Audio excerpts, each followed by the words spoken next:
Hello, and thank you for joining us today for this episode of That Solo Life, the podcast for PR pros and marketers who work for themselves. People like me, Michelle Kane with Voice Matters, and my wonderful co host, Karen Swim of Solo PR Pro. Hey, Karen, how are you doing today? Hey, Michelle. I am doing fantastic. Thank you. How are you? Good. Not bad. Not bad. I mean, not bad for a holiday because I'm not working today. Haha. When this episode hits, it will be Memorial Day. And we definitely want to thank um, you know, just have a moment. It's a somber holiday, actually. Just have a moment for all the fallen who truly sacrificed everything for us and how we're very fortunate that it gives us time to sit here and talk shop and giggle and all the other things of life. But we hope if you're listening to this on your holiday that this, well, I don't know that this is the only worky thing that your brain is touching today. I hope so too. And whenever you listen, even if it's past the Memorial holiday, we completely appreciate you. And while we honor our fallen heroes on this day, we also salute everyone who has served. We appreciate you. Absolutely. So let's get to it. Yeah. Today, today it's an exciting topic. Well, they all are, right? Today, we're going to talk about why the moment is now and why we as solo PR pros are uniquely positioned to get some new business. And I don't want to sound too gleeful about that because, larger companies are shedding jobs, which we never want to see for anybody. But I think as a solo, I don't know, raise your hand if that's how you became a solo. So, um, it happens in cycles and downturns, and no one welcomes it per se, but, um, it does present unique opportunities for those of us who are seasoned and senior and can really dig in and help clients get things done. Yeah, I think also there are some articles out there that I think PR Week wrote about that brands that have been locked into big agency retainers are also, kind of looking around and asking who is actually doing their work. Yeah. I always feel like I have to preface this because we are not a competitor to big brand agencies. No. We never want to bash them because they truly serve an important purpose in this industry. Sometimes your account really needs a global agency, it needs a big brand. However, what I've seen in my own experience over the years is that for really large companies, having a global agency plus having smaller agencies can truly be the secret sauce to success because you Yeah. can focus them on different things and their efforts can align and work together really well. And I've actually been that person that's brought in bigger brands to work on accounts. So it doesn't have to be an either or, but Right. I think that the bigger takeaway from that is um, when you're pitching yourself to clients, helping them to understand how your agency is structured and how the work is getting done is important.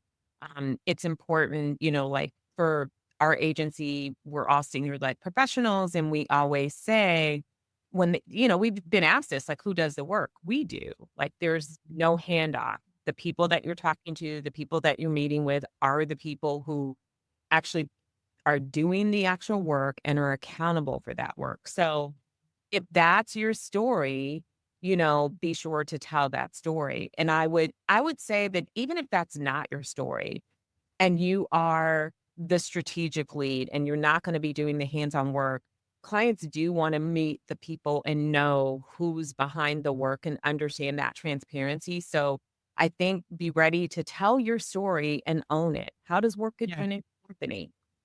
Yeah. I think that's so true. And, and it does appear to be trending that way.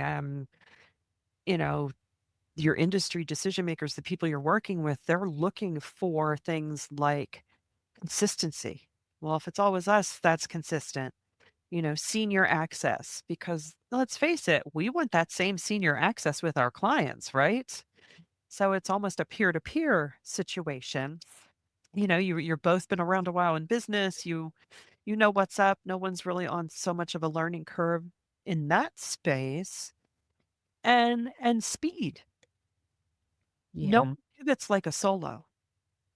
And and also with the direct access, it's not like you're tossing it down several chains of command, and which takes, you need more lead time, of course, because it's probably more on people's plates, and that can be perceived as slowness. And I'm never a fan of, I know I've in the past I've said to contacts, do you want it now or do you want it right? Now we don't mean to sacrifice quality, but as a smaller business, we are able to, I think, be far more efficient. Absolutely. There's not any fluff in what we do, right? And I think that that's a selling point. I love that you called out the peer to peer aspect because I think that for many solos, when you step off of that corporate treadmill and you go into business for yourself, that's one thing that sometimes it can take a little bit of time to settle in, thinking of yourself as the executive of your company.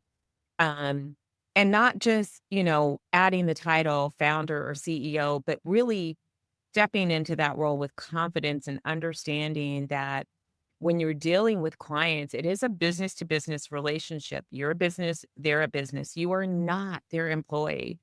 Um, they sometimes we can shrink ours, right? And we can dim our light and put ourselves back into that, um, subservient role as though they're our boss, and they're not. Right.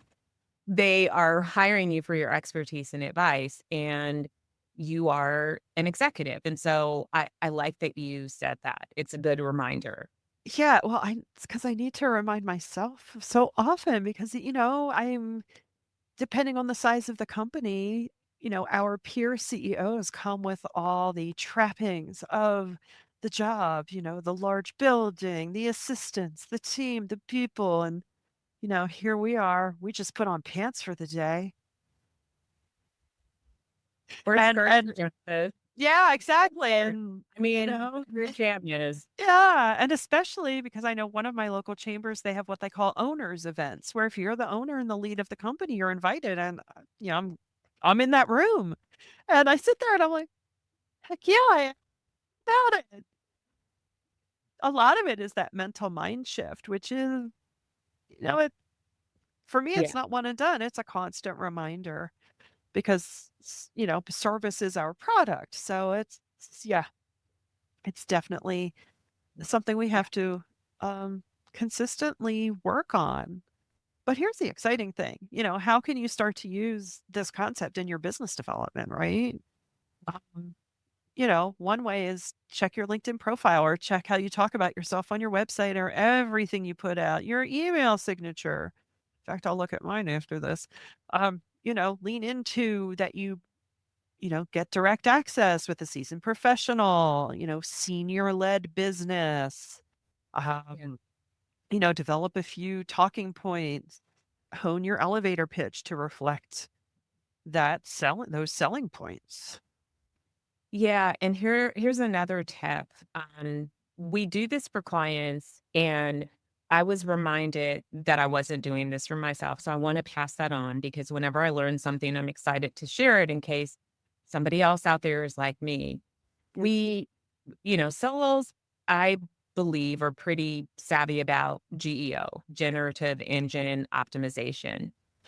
When you are writing your bio for your website or writing the language on your site or, talking about your company, consider optimizing it for GEO because think about the questions that people type when they're looking. So you need to put those questions right in your site. Um, you're a, $500 million company who is looking for on the ground, creative, senior led. PR support.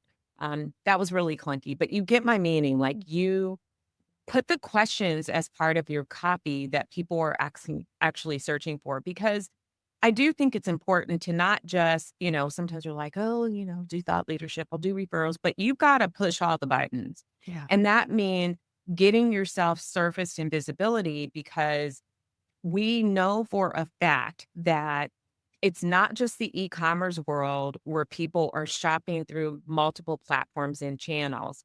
People are shopping for services through multiple channels Mhm. and platforms too. So it's not just getting a name from somebody or going into a group and asking for a referral. Sometimes it is asking Claude, like, who is the PR agency in this area that does this? Or who is really good at that. So people are there's different touch points. So you want to optimize your own marketing efforts in the same way that we would advise our clients to do that. And that, again, I am the first to raise my hand and say, yeah, I've been bad about that. But when it was called to my attention, I'm like, yeah, good point. And I want to pass that along Yeah. because we all want to, up level our business development, particularly in the season when um, it's harder, and longer to close business. Not impossible, but it just takes more work. Definitely, definitely, and I'm guilty the same way. We so often get stuck in not stuck, but, we're doing the work, and we put working on ourselves in the back burner, and even expressing all the things we're capable of doing gets overshadowed by focusing on the things we are doing. So, we hope this has been a dash of inspiration to you, and, if it is, please do share it around. Hit us up with some reviews because that would really help us too. We're not only working on our own businesses, but we're working on helping that solo life help even more people. So you can be a part of that. Um, so until next time, thank you for listening to That Solo Life.